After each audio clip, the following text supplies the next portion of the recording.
بسم اللہ الرحمن الرحیم۔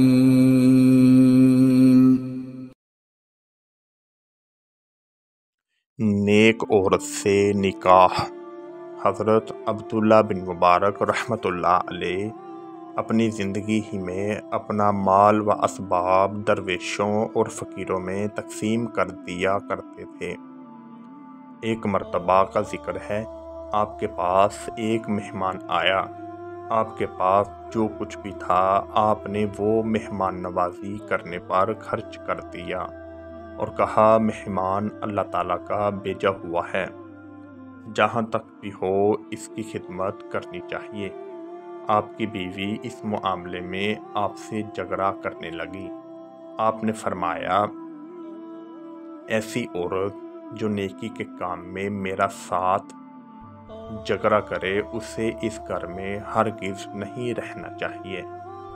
چنانچہ آپ نے حق مہر کا انتظام کر کے اس کو طلاق دے دی۔ اللہ تعالیٰ کی قدرت سے ایک دن حضرت عبداللہ بن مبارک رحمۃ اللہ علیہ وعظ فرما رہے تھے۔ ایک سردار کی بیٹی آپ کا وعظ سن رہی تھی۔ آپ کا وعظ اس کے دل کو بہت بھایا اور آپ کے دل پر بڑا اثر ہوا۔ وہ لڑکی جب اپنے گھر واپس گئی تو اپنے والد سے کہنے لگی، میرا نکاح حضرت عبداللہ بن مبارک رحمۃ اللہ علیہ کے ساتھ کر دیا جائے۔